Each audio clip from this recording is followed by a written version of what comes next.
puisque vous êtes prêts pour ce premier opus, allons-y. Nous avons vu à la dernière vidéo comment préparer nos cuisses. Je pense qu'on est super chaud là. À mon habitude, nous travaillons d'abord le bas, puis le haut ou inversement. Mais pour ce mouvement, je ne vais pas faire pareil. On va travailler tout ensemble. D'abord, évidemment, le pas vide. Vous savez comment le faire déjà avec la préparation. Nous avons vu avec le mouvement taoïste comment mettre notre poids complètement derrière et alléger le poids du pied devant. Je vais le faire de profil pour que ce soit plus facile, que vous voyez mieux. Donc, ouverture du pied droit à 45 degrés, je mets tout mon poids dessus en alignant mon genou sur les orteils. Mon pied gauche se trouve devant, à peine effleurant le sol. Et là, nous allons l'effleurer avec la pointe du pied et non pas avec tout le pied. C'est comme si la pointe du pied, vous vouliez retenir une petite fourmi, sans l'écraser évidemment, bande de sauvages. Là, ok? Bien, maintenant, c'est le pas vide. Mais pour entamer l'aiguille au fond de la mer, rappelez-vous, il y a un petit pas, puis revenir en arrière. Et c'est exactement là que nous allons installer le pas vide, n'est-ce pas? Donc, ici, il va falloir, au lieu de juste ouvrir et placer le pied, il va falloir faire un pas glissé arrière. Et tout en installant bien le pied à 45. Ah, ça complique les choses. Donc, pas glissé derrière, n'est-ce pas? Ça, c'est un pas glissé. Et ici, on installe tout de suite le pied devant. Je recommence. Pas glisser derrière en ligne droite, c'est-à-dire que mes deux talons vont se retrouver sur la même ligne. Glisser derrière, je m'installe et ceci va se mettre en place, d'accord? L'autre côté, ça fait ici. Je vais vous demander de vous entraîner à faire ce petit pas glissé derrière, mais sans prendre de la vitesse. Parce que sinon, on entre dans un autre mouvement qui s'appelle reculer et chevaucher le tigre dans le troisième enchaînement. Ici, le pas glissé, il est lent. C'est quelque chose qui s'installe et qui s'ancre, et ce n'est pas un long pas glissé. D'accord? Donc ici, je recule juste mon pied et je m'installe. L'autre côté, je recule juste mon pied et je m'installe. C'est un pas glissé parce qu'on a une impression de glissade derrière.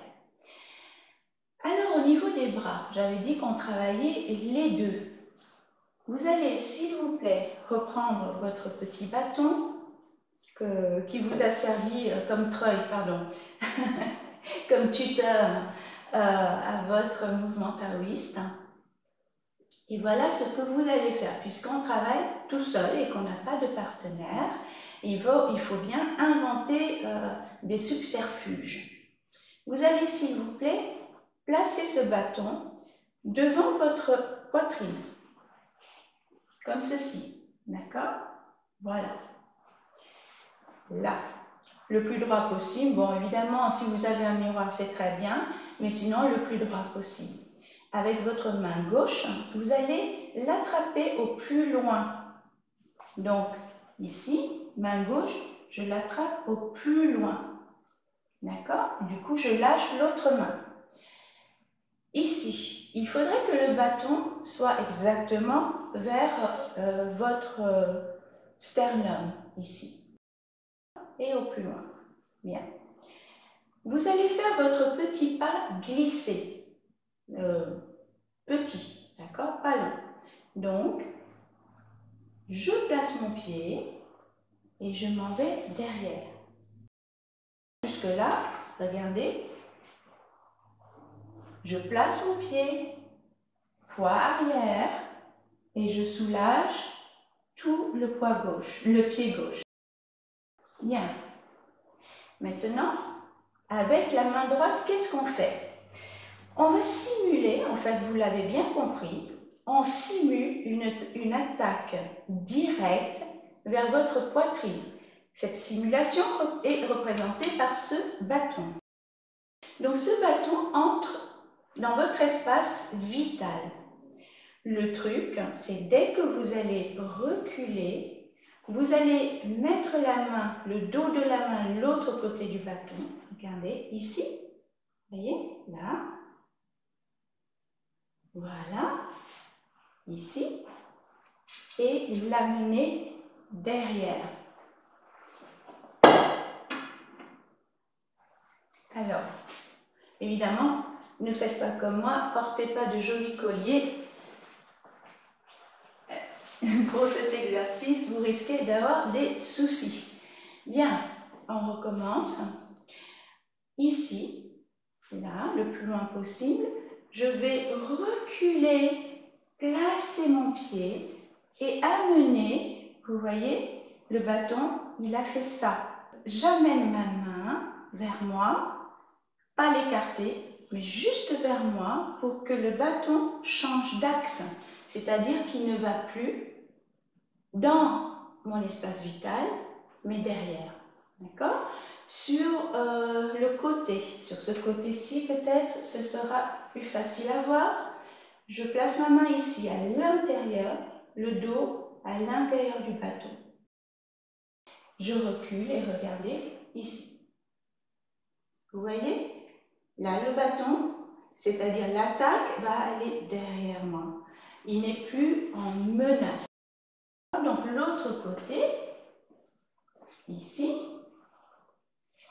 je recule et j'amène le bâton.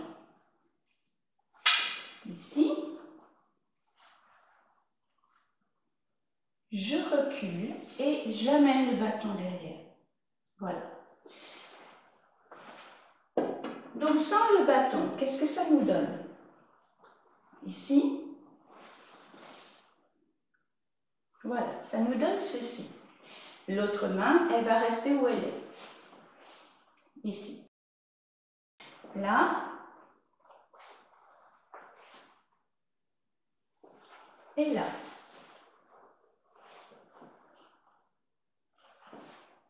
Alors, évidemment, ne plaquez pas votre coude contre votre torse.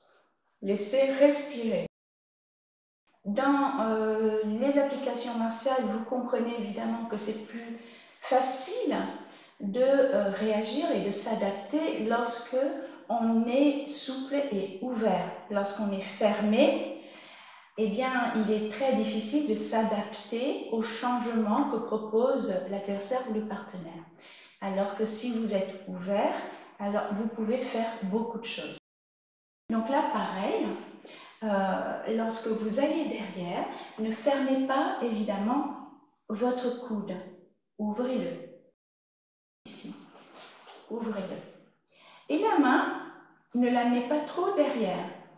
Pourquoi? Parce que imaginez que c'est une attaque d'un bras. Si vous l'amenez trop derrière, vous allez avoir le coude ici qui va venir détruire votre joli petit nez. Si je l'amène trop derrière, imaginez un bras, là, il n'a qu'à plier son coude pour venir m'attaquer dans le visage.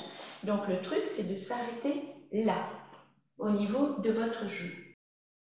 Donc je répète le mouvement sans le bâton et de manière plus lentement. Regardez. Le pas derrière et je m'installe. L'autre main, pour le moment, on ne s'en occupe pas. C'est juste cette main qui amène tout le corps derrière. L'autre côté, ici, là. Je vous encourage à le faire des deux côtés pour pouvoir travailler le groupe musculaire inverse. Donc ça donne ceci. Ok, l'autre côté. et ici. Voilà.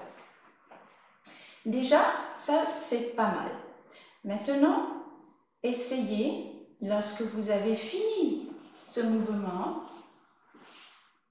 de descendre. Vous avez fini là, descendre. Alors pour descendre, encore une fois, je vais vous indiquer le psoas. Je radote, je sais, mais c'est le grand âge. Alors, regardez ici. Je recule, je m'installe et quand je suis installée, exactement là, je vous dessine, lâchez-le. Ce qui fait que, regardez ma hauteur, hop, elle descend. Sans pour cela que ce genou doit dépasser les orteils. Vous allez le voir évidemment de ce côté-là. Regardez, je vais derrière, je m'installe, je lâche mon psoas. Ici. Et ma hauteur descend. Ce n'est pas je force mon genou à descendre et que mon psoas est complètement tendu. Là, vous allez vous faire mal. Mais c'est je lâche mon psoas ici et tout mon corps descend sans que ce genou aille plus loin. Attention, d'accord? Donc, évidemment, à droite et à gauche, ici, là, je m'installe et je lâche mon psoas. Et je suis ici. Et bien voilà pour ce tout premier mouvement de aiguille au fond de la mer. Travaillez-le bien, soyez bien alignés. Ne vous installez pas comme ça, bien évidemment. Asseyez-vous là et alignez-vous. Et encore une fois, si jamais ce mouvement vous est déjà familier, lorsque vous êtes installé derrière, avant de lâcher le psoas, contractez le périnée et soufflez. D'accord? Voilà, à très bientôt pour le deuxième opus. Merci d'avoir suivi. Au revoir.